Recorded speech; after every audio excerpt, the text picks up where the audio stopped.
Well, thank you all for being here with us tonight. That, of course, was just the pre-show. I think the show is getting ready to happen. I have every sense that we're in the presence of greatness. I do want to take a moment while Miss Leachman is approaching the stage to acknowledge a couple of really important folks here. First of all, Enzion Theater that brings the film festival every year to us.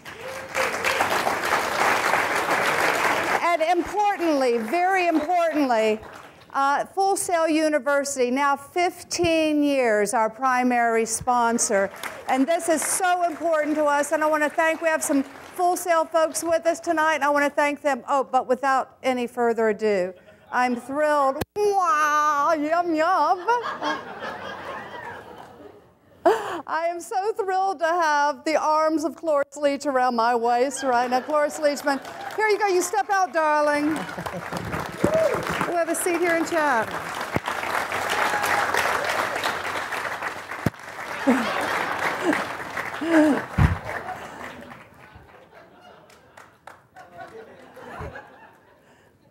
I'm just going to sit down really quickly here because I don't think, no, you want that one? I'm left-handed, yeah. The embroidery's on this side, so I'll take this one, okay?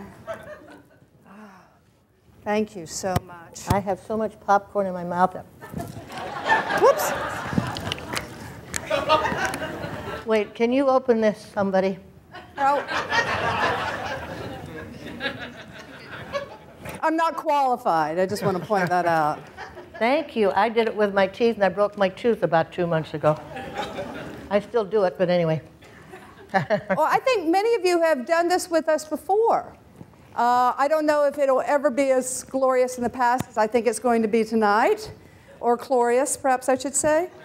But I will, so the format is this. I'll ask a couple of really inane questions, and then at some point you will get really eager and start percolating, and we'll turn it over to you guys. Is that all right with you, Miss Leachman? I'll just pick my teeth till you're ready. Okay. Are you ready? How are those teeth? Okay. When was the last time you watched The Last Picture Show? I don't remember. It was, I don't know, a couple of years ago maybe? I don't remember quite. And was it on the big screen? Yeah.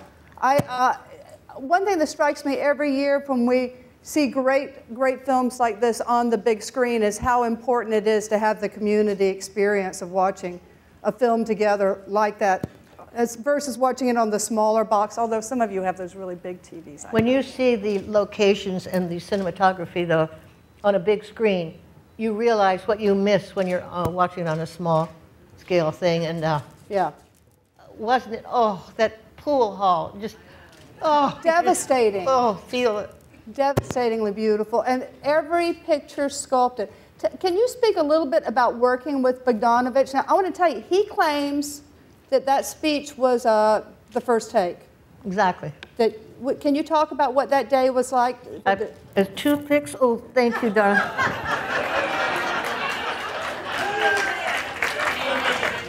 These are for big teeth. But I'll use them anyway. What's the question? I want to know about the day you shot the well, I learned my lines on the way to the set in the car, and then we did it, and then cut, and they went. I said, wait, Peter, aren't we going to do it again? He said, no. I said, Peter, I just learned my lines. I just said, no, that's fine. He said, it was good. I said, I know I could do the first part much better. Please, Peter. No, he said, you're going to get an Academy Award for it. I said, oh, yeah, sure. What a psychic he was. And he claims he said the same thing to Ben Johnson, too, who also got an Academy Award. You know, Ben wouldn't do it. He didn't want to say dirty words, and he didn't want to. It was kind of a porn picture, if you think about it, wasn't it?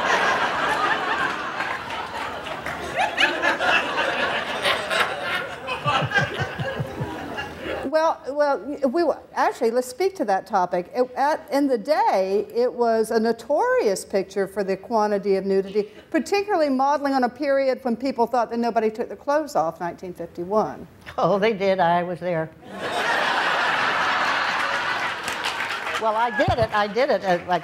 And actually, this was shot in '71, but it was set in 1951. And forgive me, I'm going to go to the age issue. You would have been the age of Timothy Bottom's character in '51, wouldn't you have? I do a lot of math. I teach 50. film. Wait, what the what? I know, it's complicated. I'm just saying it's really interesting. You were playing the older woman in 1951, in the setting of the film. I was 45. 45. And so then 20 years prior, you would have been 25, which would have just been a few years older than those young kids. Don't you forget it. That's not very important. It's not. I just moving wondering, on. yeah, let's do. Well, you know what I'd like also to know about is the ensemble of actors that were collected for that were pretty astonishing. And everybody, wasn't the sheriff wonderful, and the mother, and everybody? Everyone. Oh, God. And were a lot of those folks local that they pulled for for the community? And that was McMurtry's hometown, I understand, right? No, I don't think so. That makes me want to ask you, what's it like, I want to thank Gary for doing my lovely hair tonight. Stand up, Gary. Stand up. Turn around. What? I said we showered together. Showered with you. It's true. Well, I looked terrible today and yesterday, and I had to take a shower and wash my hair and start over. So I said, you're going to wash my hair. I'll do it. So I left my pants on, and I took my bra off because I had to wear it tonight. So I wrapped a towel around me, and I stuck my head in the shower, and he had that long thing. He was trying to wash my hair. And then I took a shower after that. Thank you, Gary. Thank you, Gary. Didn't he do a lovely job? Thank you. Can you tell us a little bit about Mel Brooks? Sure. I'm just going to go there. And I haven't said, can you? What? You did 3 films with him, right? High Anxiety, and anyway, you did 3 films with him, each one pretty extraordinary, flamboyant characters. Oh, I don't know if you'd say flamboyant. I mean, no. Nurse Diesel, no. When she's in the bondage stuff, that was pretty flamboyant. There was another scene that he cut out because they were going to show the picture that night to Grace, Princess Grace, before she was a princess. Monica, yeah. And Grace Kelly. well, I had my hood on,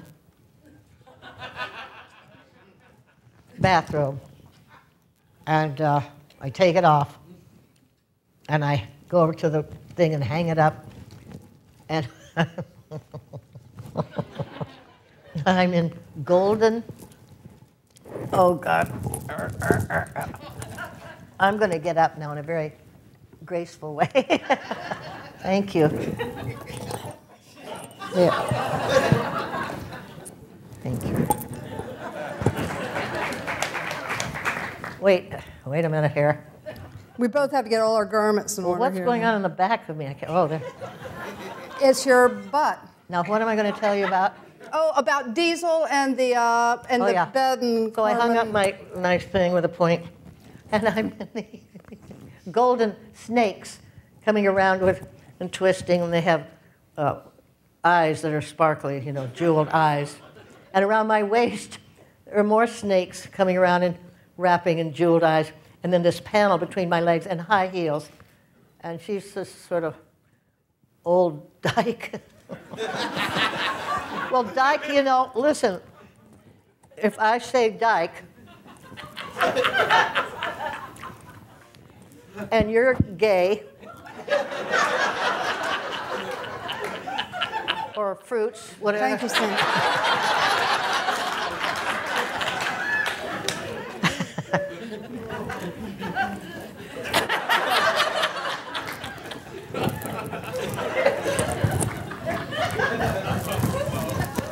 Thank you.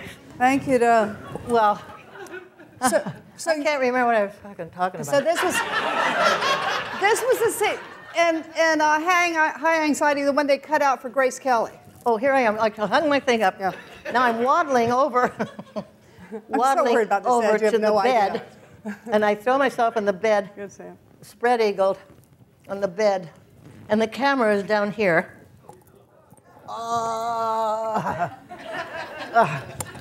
And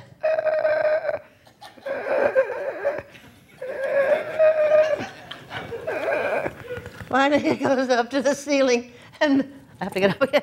There's Harvey Korman. Harvey spread-eagled over me on ropes up high near the ceiling, and they start to lower him on chains.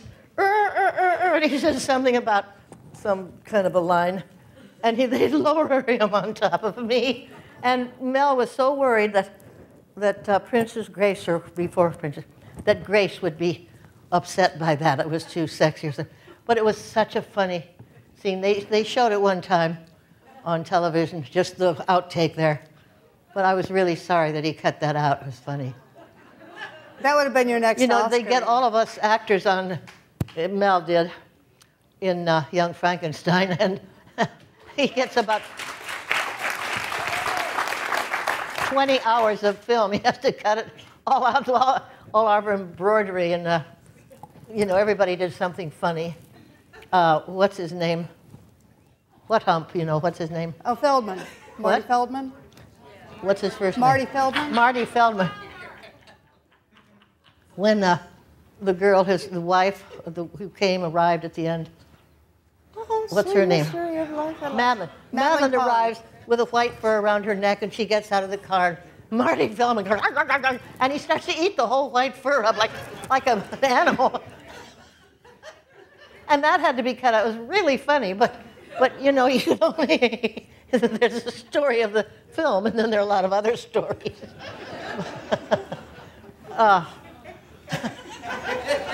So there was Frau Blucher. It's obligatory. Nurse Diesel and then Madame Defarge. Yeah. Are the three. The History of the World, Part 1. Mm-hmm. So what drew you and Mel Brooks to one another? Money. Yeah.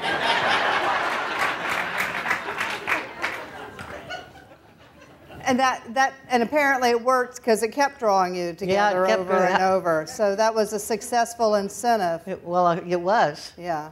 He has all the money. Did you, when you made Last Picture Show, you were doing Phyllis then? One of the greatest TV shows ever made. More. Yeah. And so, did you have any idea that there was going to be an Oscar in your future, aside from Peter Bogdanovich's promise that there was going to be one? Did you see that in this process with this film? I think that I'm a good actress. I agree. Mean, excellent. Well, I knew I wouldn't be a good golfer or hairdresser. Competitive I dancer, can do it. though. In fact, Martha Plimpton on my series, Saving Grace, she's so irritated with me. Mama. I just can't leave her wig alone. And it's a wig, and you're not supposed to touch it. But I know what to do anyway. But she just won't let me get near her. I could do her hair, though. I could. If Gary's not I wouldn't be a good tennis player, or a lot of things I wouldn't be good at. So, but I know that I'm. Yeah. So you don't think you're going to win one. I didn't ever think about it, but I should win one, I think, and I did win one, and it was amazing.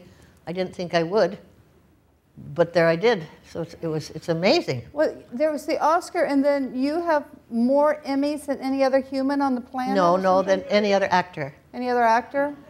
Which is amazing.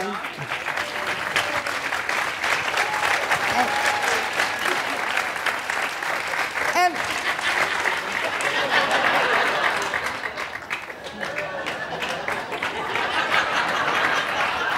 please tell me somebody took a photo. Well, isn't The Last Picture Show a perfect film? Perfect.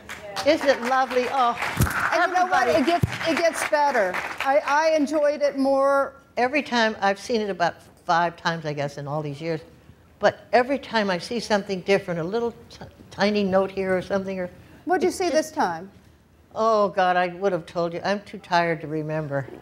Let me ask you, one thing I noticed, particularly on the big screen, 'cause I hadn't seen it on the big screen before tonight, only the small screen, is just the eyes, your eyes, Eileen Brennan's eyes. I mean, what he does with eyes, particularly with a limited black and white palette and everything, are just remarkable. Everybody, I want to cry now because every time I see it, I never cry when I see the movie, but afterward I'm just left with this town, and each single person in it was so remarkable, so individual, and their little sufferings, whatever that person or that, but everybody has some suffering that they're going through, and everybody's sorry, but they haven't experienced it themselves, and and when Ellen is talking, you just know what went on and how she felt, but we've all felt the way each person has. And wasn't the mother going after a little girl, and then her little girl's the last thing wandering around? Forgotten in all the tragedy. But it's so human. What about when you went back for Texasville? Well, I was Which doing was, what, 20 years later? Or? Showboat in Toronto. And they were down, where were they? In Texas? Texas, yeah. In Texas. And they wouldn't let me go. And so I think Peter was going to, just said, okay, what could he do? Jeff wouldn't let it happen. He said, she has to be in this picture. Wonderful. And they flew me down, and at 4 in the morning we did our scenes, and I thought, what can I do? I'm supposed to be with everybody, so I decided they were up in the stands, and I was down getting Coke and popcorn and stuff. So the audience could think I'm just apart from them for a second. And so that's how we did it. We kept putting me apart, but we knew where the other people were. And then they fitted it all in. So it wasn't a big reunion for you with the whole cast? I mean, because you were sort of separated because of the other obligation. That's interesting.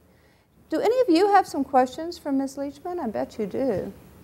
Yes, Mel Brooks was wonderful to work with, and Mary Tyler Moore was wonderful to work with.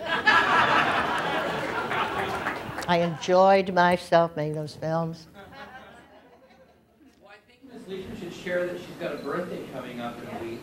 Oh, fantastic.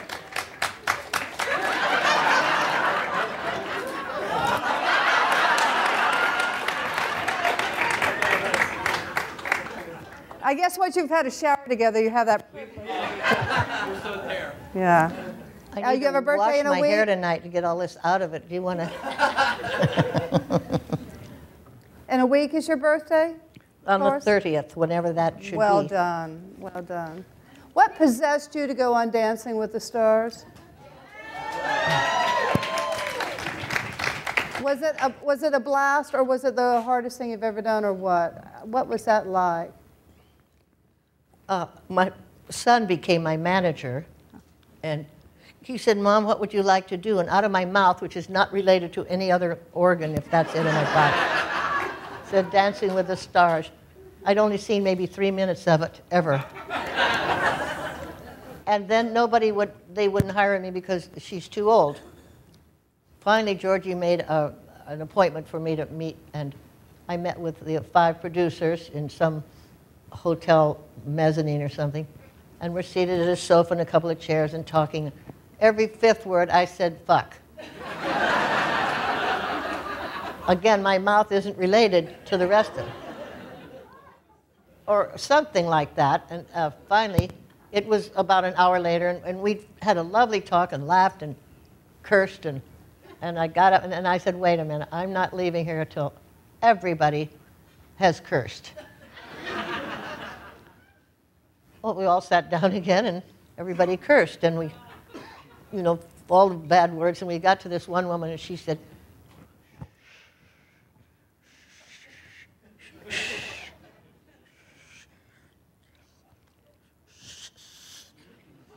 we all said, shit, together. And that ended it, and we hugged, and they hired me. That was your audition? Well, I'm sure you must be aware that, I mean, it was, everybody was watching you throughout that show. It was a craze. I got out of hand, and I understand it. And I put my leg up on this empty table, but my leg went up there. I didn't, from my mind, put it up there. It saw the empty space, and it went up there. And I was as surprised as anybody else. And there's my frigging leg on the table. And we looked at it all together, and it was just, I don't know, I wasn't connected to the rest of myself for most of the time. In fact, what was his name? Corky had me upside down with my legs in the air and my elbows on the floor and my tits hanging out. That's always And we'd start laughing until I'd start to wet my pants, and then we'd go and eat dinner, and I gained a pound a day. And that thing where he would spin you. Yes, for heaven's sakes. Oh my God, I mean. I'm so happy you're here with us. I am too. After they kicked me off after the 6th time, and I thought that was very good to be on 6 times. I'll say. I can't imagine it.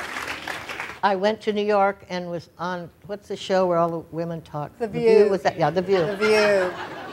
And it's just like we had done, he was supposed to have spun me around and around and around on the actual show, but I think we only got about a count of 8. And it was supposed to be longer, and I couldn't even rehearse. It was so frightening. I mean, it's okay when you're a little kid, but when you're a grown-up and they start to spin you around, you know you're going to die. And so you did that. You did that on the show without a rehearsal doing it? Yeah. Oh, you did it on camera first. But he got me late. He didn't get me at the count of 1. It was more like a 4. And so for 4 counts, and then I was back up again. But on The View, he got me on 1, went to 16, and stood me up, and I was in heaven. I had died, and I had gone to heaven. Really, literally, I was in heaven there on The View in this area. I mean, I all but died. Right. It's so scary, but so off-putting, so amazing. Mm-hmm. If it were earlier, I could keep talking. I feel like I'm hogging all the time. I want to make sure. Yes, sir. Thank you. Hi, my name's Ryan. Thank you. Hi, my name's Ryan. First off, your performance in the film is so delicate and so beautiful. I love it. I've only seen it on a small screen, so it was really great. I was just wondering what advice you could give to young actors. Don't get pregnant. Okay.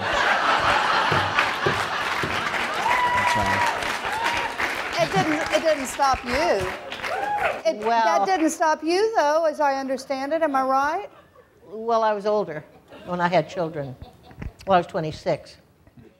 When I was 26, I have to have a kid, I have to get married, I have to do it. My hormones, there was no choice. Nobody had a chance.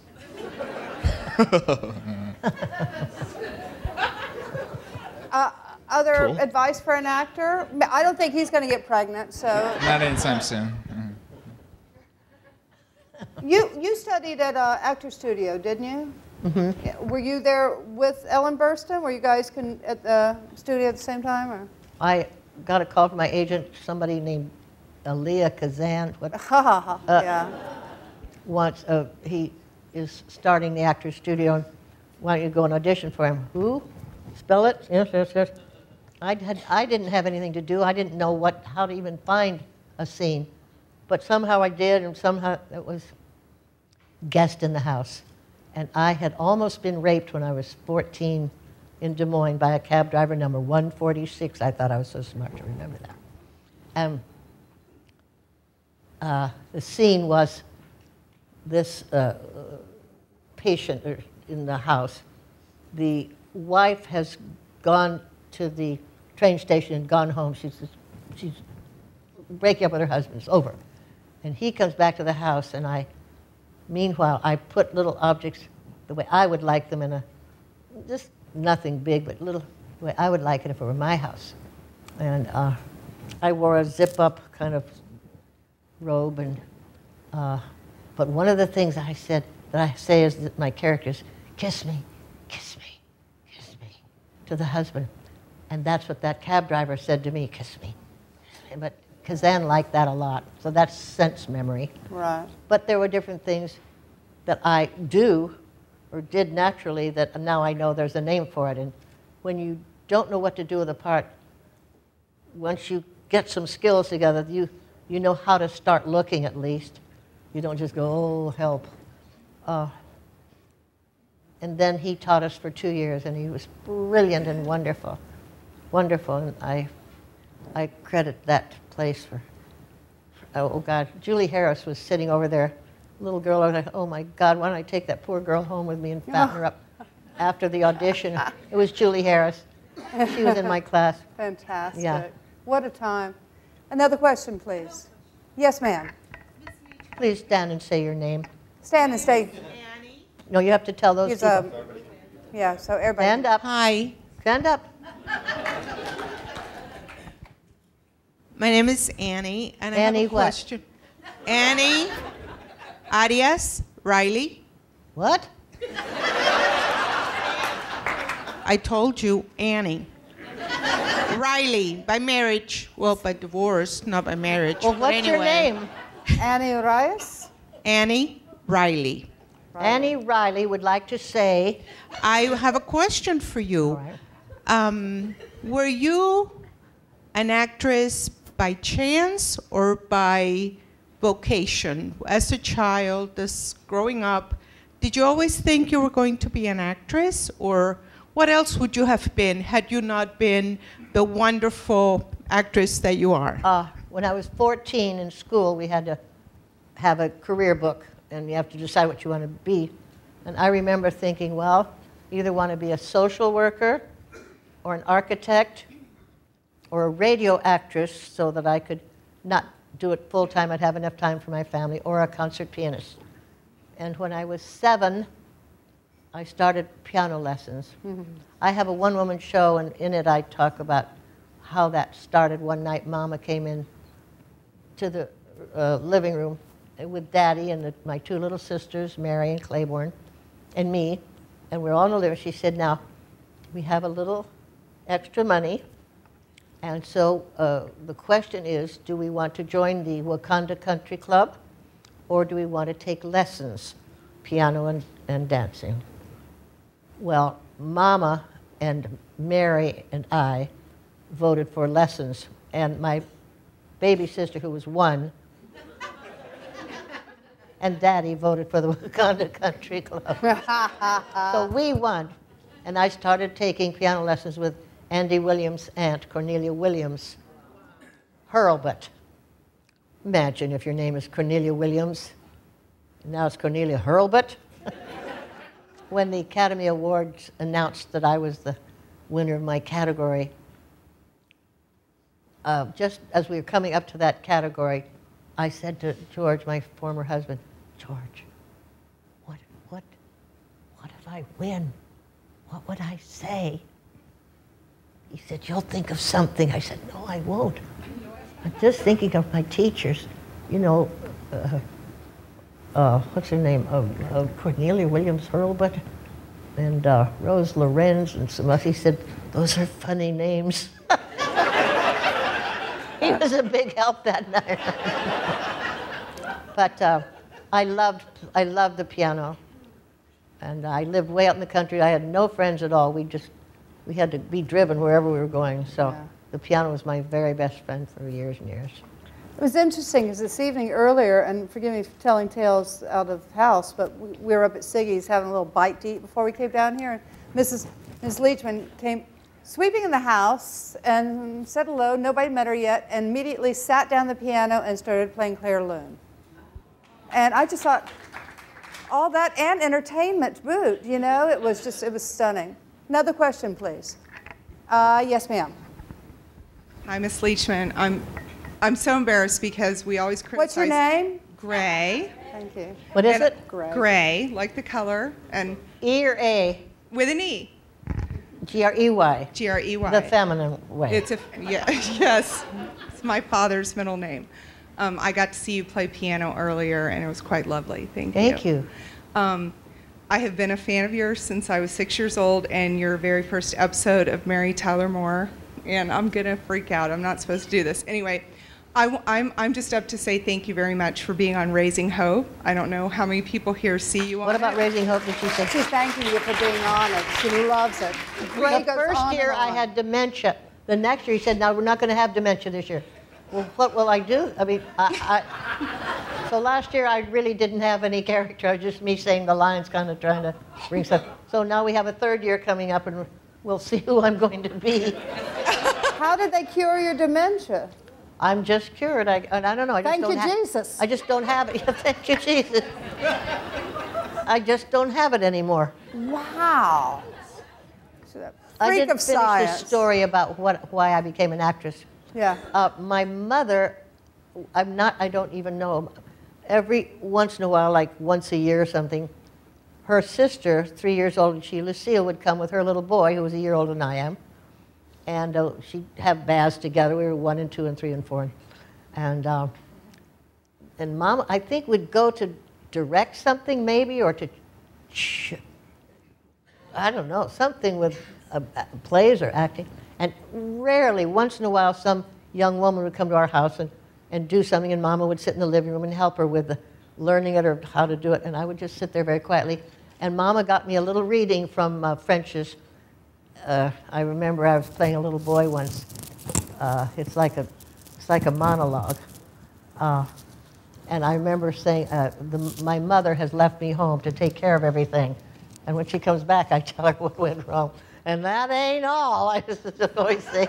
And that was, I did that a few times, maybe for a women's club, or 3 or 4 times, nothing. And then when I was 15, this famous story, she said, "Cloris, at Drake University, there's a little radio show, and that they're going to do at KSO and KRNT in Des Moines.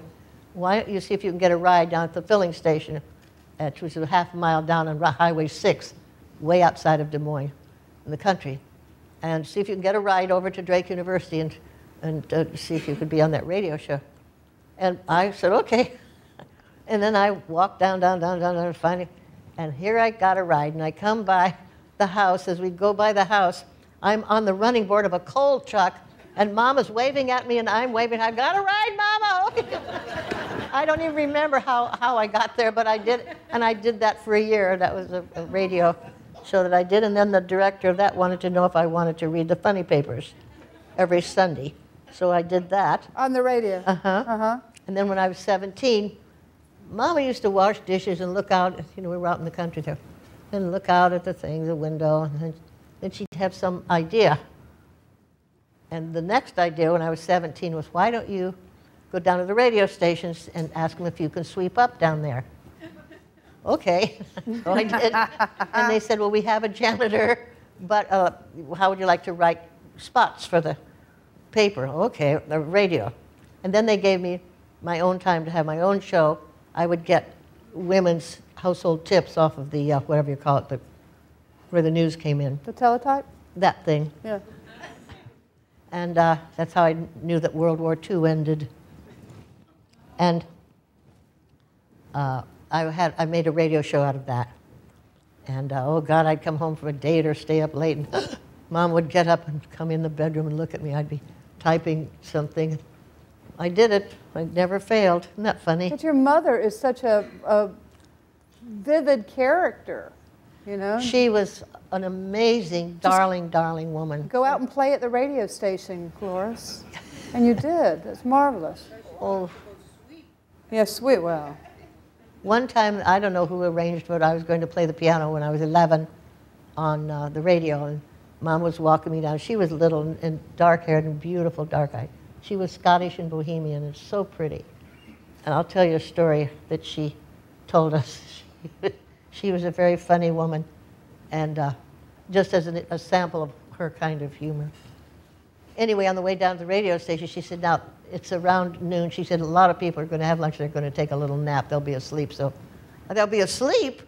What am I going down here playing the piano? I was going to go play the piano, and she was saying, oh, nobody will be listening, don't worry. She told this story. We had a charge account at Yonker Brothers department store. I was going to tell you this story today, and I didn't get it told. And she was walking through the millinery department. Of course, you couldn't buy anything in those days because there was no money. All of it went back in the Leachman Lumber Company. So here she's walking through the millinery department, this darling little woman. And she noticed a little hat, what do you call it, a pillbox on a hat stand, a little veil. And she just was noticing it and going on. And the milliner, the woman, the sales lady there said, oh, Mrs. Leachman, she said, isn't that a darling little hat over there? She said, yes, it's just really sweet and pretty. Well, sit down. No, you sit down. Come on, sit down. And she insisted my mother sit down and they had dressing tables with a mirror and 2 side mirrors. And Mom was little, so it was kind of high. And she's looking in the mirror, and the woman very carefully brings the hat over and puts it on my, she was like this. She brought the hat over, and she sat it on my mother's head, just right with a little veil, and gave my mother the mirror, and Mama looking to the back, and then this side.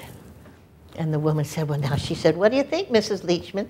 And Mama said, well, Mama said, I have such a round face. And the woman said, well, she said, well, now, I didn't notice that so much, Mrs. Leachman, but you don't have any neck. Imagine getting up and walking out when you don't have any neck. Yes, sir. My name's Lance from the publication Lance Around What's your name again? Lance. Lamp? Lance. Lance, like the Lancelot? sword. Like Lance? Yes. Yeah. And I'm from the blog lancearoundorlando.com. And I was wondering if you could share with me either your most memorable moment from your career or the one that you're most proud of. Oh, gosh.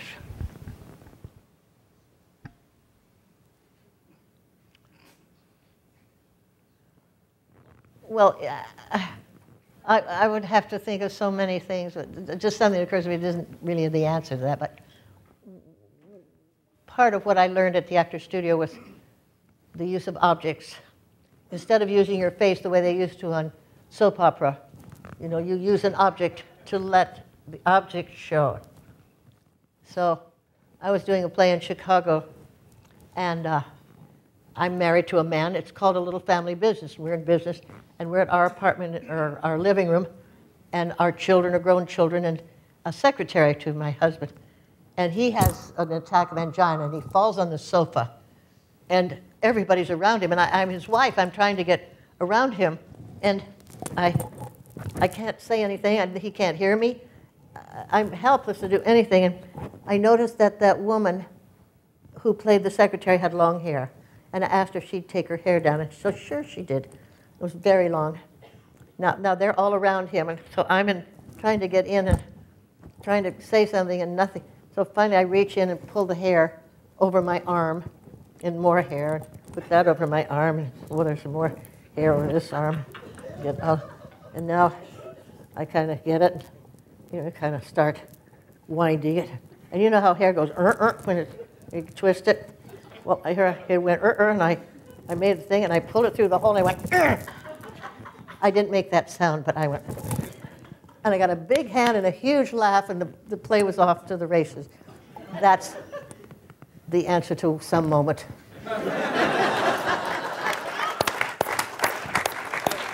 Another one was, I was in a play where we go to different parts of America, and a playwright do whatever he had written at that place where he wrote it, where he was. And this one, we did it with Henry Fonda in Texas. And what was I going to tell you about it? Oh, I opened the play, and I'm the wife of a young man whose father is Henry Fonda. I'm taking care of Henry Fonda. He's in a wheelchair, and I'm taking care of him. And I open the play, curtain goes up, and I enter from up left here, walk all the way behind the sofa, all the way over to here, all the way with a ice bucket, and simply take this up, put ice in it, and bring the whole bucket back, and just walk across it. Now, that's really boring. I bet you fixed that. Well, I did. Yeah. Well, I couldn't imagine. I thought, oh, my God, everybody from NBC came down to see us rehearse on Friday night, run through it on a Friday, and we're coming back Monday. I thought, they're going to fire me. I don't know what to do. I mean, and then over the weekend, I figured out, kind of just loosely, but instead of being kind of down, down, down, I had to change it over to try to be up, up, up. You can't just show, oh, I'm down, down. You have to fight to get up, I think. Anyway, so here I come with this. I got it. I got the ice bucket, and I come this way. Now I'm looking at everything as I go by to see if it's in good shape. And I change the ice, and then I go back.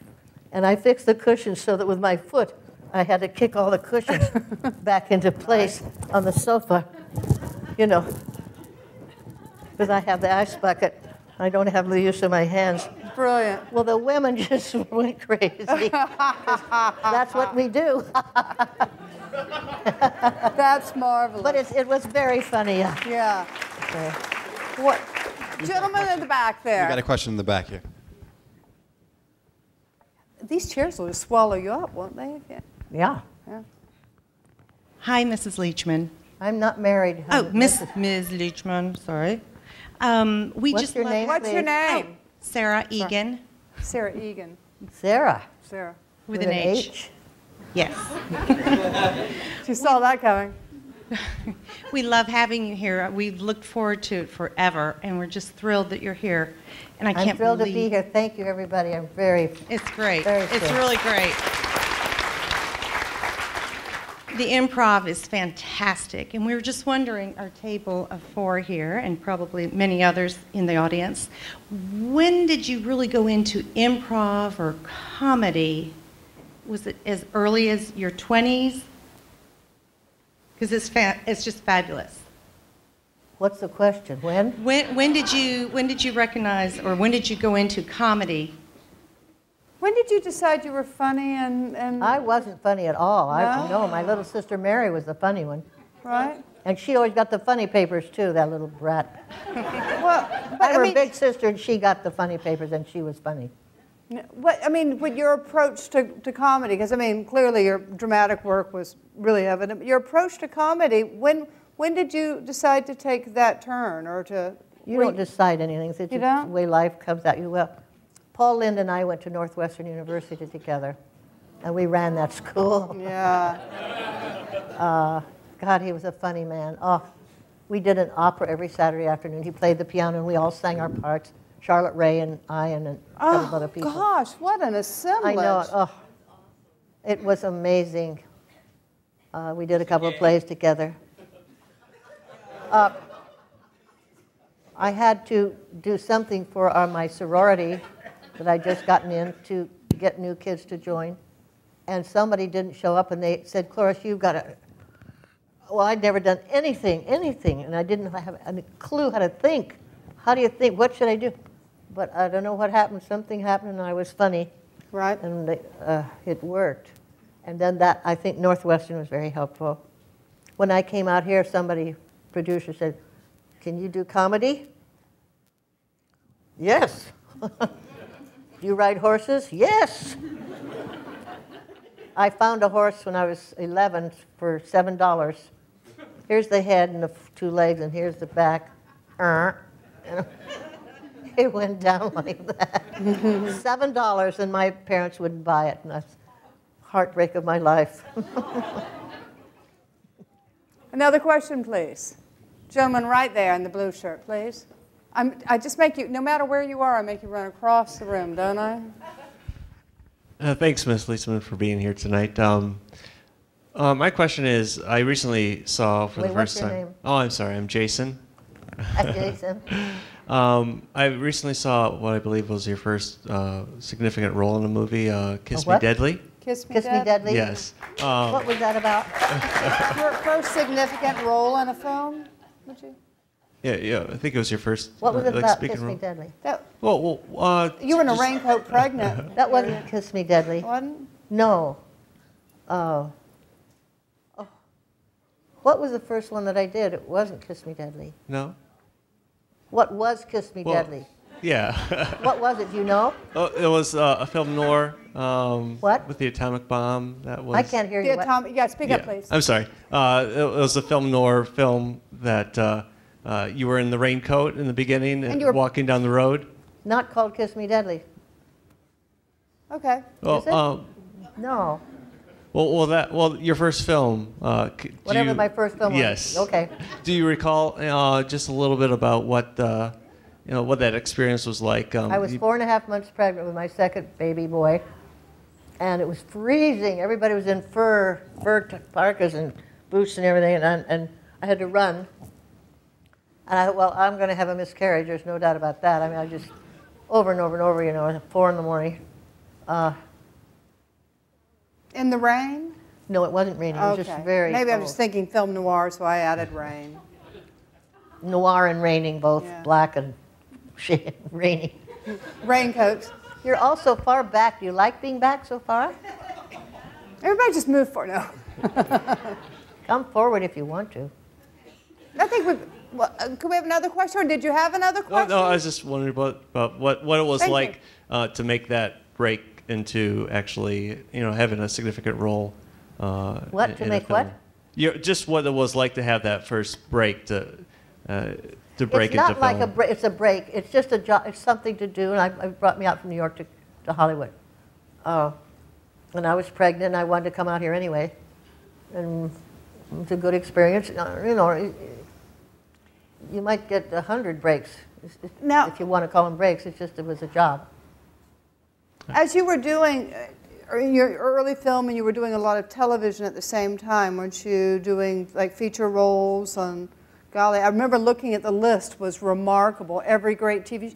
And weren't you Timmy's mother first before June Lockhart? I just had my third baby, Georgie, and I had just changed agents. I went with William Morris there. And they called and said, come on down. And I said, no, I just had a baby. And they said, well, just come and say hello to the boys. And I said, no, come on. So I said, oh, okay. Oh, yeah, this thing's I'll do coming it. after you. So I went down there, and I came home as the mother in Lassie. I thought, well, it'll be easy. I have a baby, and those are babies there, and it's all going to... It was puppies. very hard, yeah.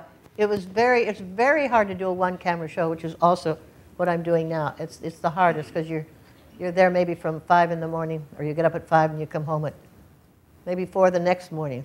When you're done. Yeah, when you're done. And they make you very comfortable, and it's just wonderful, and you love everybody there, but it's hard. It's hard in that, just... I read that you didn't find the role challenging enough. Where? Lassie. No, that isn't it. That's not it? No, it was that they had a father on for the first time. And of course, the father can't do anything because the dog has to save the day. So they'd always send the father out to the North 40. They'd have me washing windows. Timmy comes home with a broken leg, and I say, Tommy, there's some chocolate cake and milk in the fridge. And go see Uncle Schwartz. What's his name? Schwartz. And then we'd do a scene. I'd say, Timmy, it's time to go to bed. He'd say, but Mom, I've got to go get the rabbits. Oh, I'd look at the father. He'd look at me. I'd say, well, hurry up, hurry up. All right, and that's it. And then you'd see the scene, and it was. I'd say, Timmy, time to go to bed. And he'd say, but Mom, I've got to get my rabbits. And I said, oh, I'd look at the husband would look at me. He'd look at the son, I'd look at the son look at me, the dog would look at the boy would look at the dog. The husband would look at the dog would look back at me, I'd look back at my husband, and he'd nod, and I'd say, okay, but hurry up.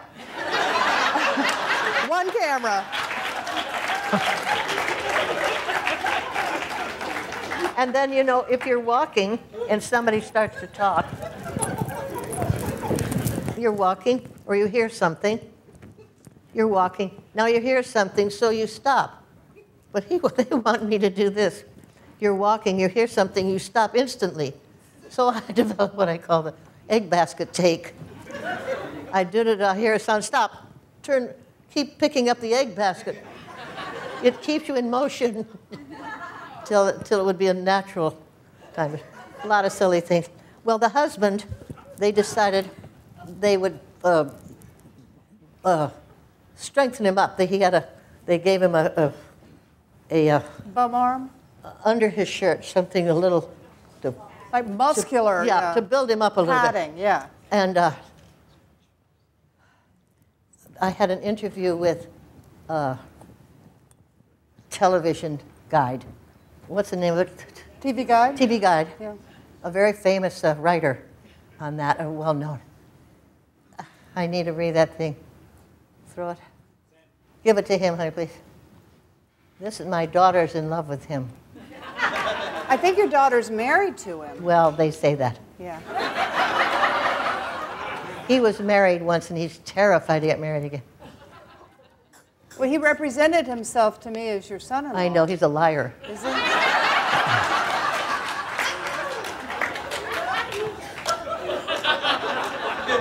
This is a choice on your part.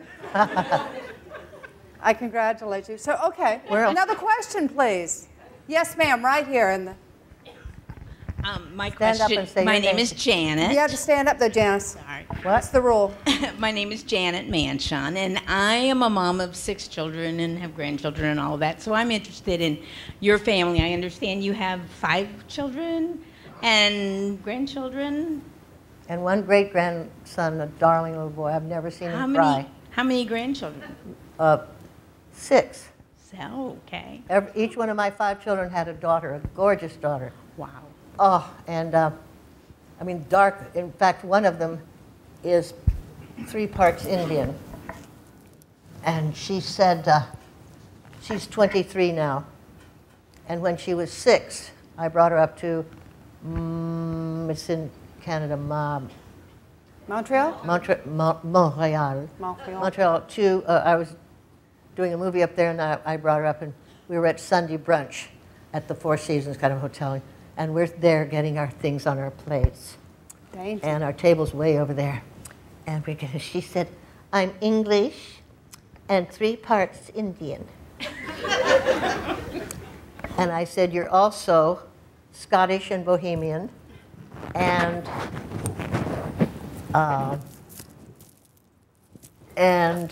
Polish, Russian, Jewish. She said, I am not Jewish.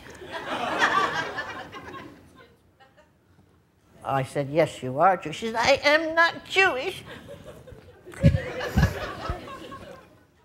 I said, yes, you are Jewish. And we didn't say another word. We got our food. Took another 5 minutes, huge. Finally, we get to our table, and the waiters pull our chairs out and seat us and push our chairs, hand us our napkins, you know. She said, all right, I'm a little bit Jewish, she said. But I'm a whole lot Christmas.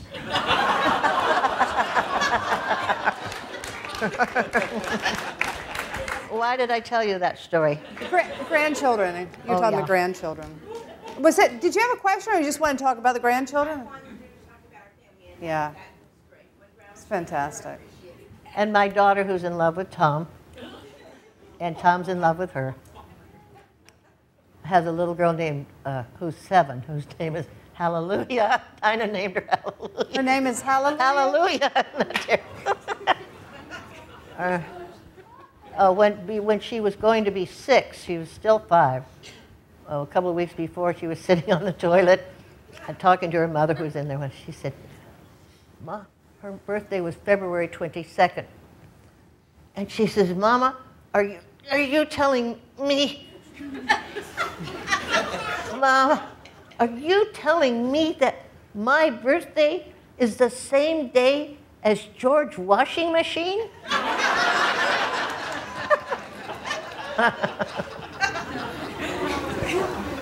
And then when she was 6, almost going to be 7 in another week, this February 22nd, she was talking to me. She said, I'm going to be 7 to me. I'm going to be 7. Grandma, I'm going to be 7 in in 5 days, and so you can just call me 7 now, dude. That's what's happened to her in a year. Gary has a question here. So when you were doing the Wait, pageant... yep, you stand up and say your name, Gary. It's Gary. When you were in the pageants, when you were doing the beauty queen thing, was your talent the piano playing? Were you doing that? Oh, I played a Grieg and sang a little bit and danced a little bit. Well, when I was Miss WGN in Chicago, right out of Northwestern, I said, what else do you want me to do? They said, take your hair down. I hadn't even washed it. I just took the pin out like in the movie, you take your glasses off. And it curled itself, and they said, you're Miss Chicago. That was the competition for you to just take your hair down? Well, there was a lot of contests. There were 20 contests. Oh, okay. And 20 different finalists. So you didn't stick with the beauty contest thing? Well, I never did it. I didn't enter it in the first place. A man who was in the advertising agency in Chicago entered my picture. Then I went to Miss America contest. You're all on your own there. There was no help. I don't know how that happened either. That was before you knew Gary. He'd have taken care of you. Another question? Question right here. And your name, sir? My name's Carter. What is your nickname? Whatever you'd like it to be. I just want to say I came here tonight with next to no knowledge of Last Picture Show. I didn't know what to expect from this movie, but I loved every single second of it. You gave a fantastic performance. I've loved you in everything else that I've seen you in. I just want to know, if you could only make one more movie, who would be your dream director or co-star that you haven't been able to work with yet? That's a great question. Well, I always wanted to work with Pacino. I'd love to do that. Yeah. I worked with Meryl Streep. That was fun. I played her mother.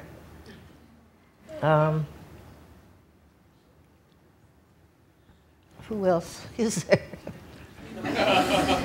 I love Judi Dench, too. Don't you think she's wonderful? Oh. Dreamboat.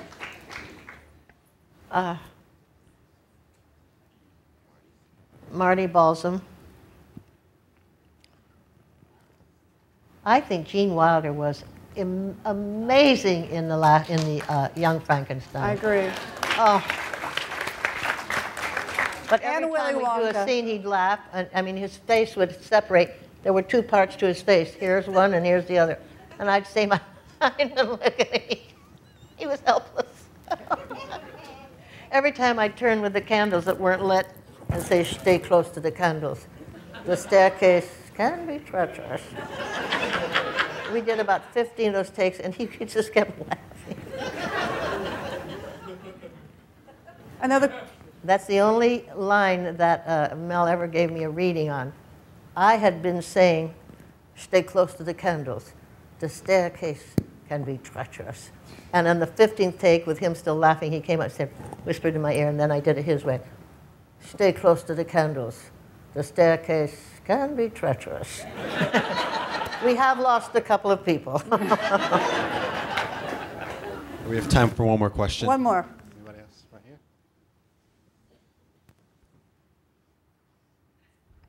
Well, hello, Cloris. My name's Angela. And my question for you is, out of acting-wise, stage, TV, and movie, what is your favorite form of acting out of those 3? The situation. If it's a wonderful script and great actors, it doesn't matter at all. It's fun to do a play or a musical. It's great fun to have an audience. Always, I love that. I had one play on Broadway with Jackie Cooper and Donald Cook and a little boy and his dog. The little boy had come over, and we said, would you like to stay for lunch? Would you like some lunch? He said, well, I have to call my mother. So he gets a phone, and he's about, he calls it, Mama, they asked me to come to lunch. Can I go to lunch? Uh-huh. Uh-huh. Uh-huh. Uh-huh. Uh-huh. Uh-huh. okay, bye. And he said, well? And he said, I had lunch. And if you're an actor and on stage knowing that that's a huge laugh, it's such fun then when every single time you get it. I think everybody's going to want to join.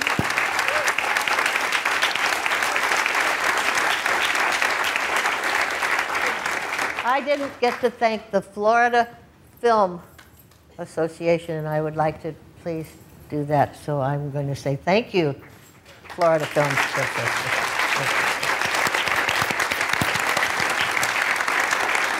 And on behalf of the Florida Film Festival and our audience, our community, we want to thank you, of course, for what you gave us tonight, both here on the stage and on the screen, but also all the joy you've given us for so many years and so many media. Thank you so much, Cloris Leachman.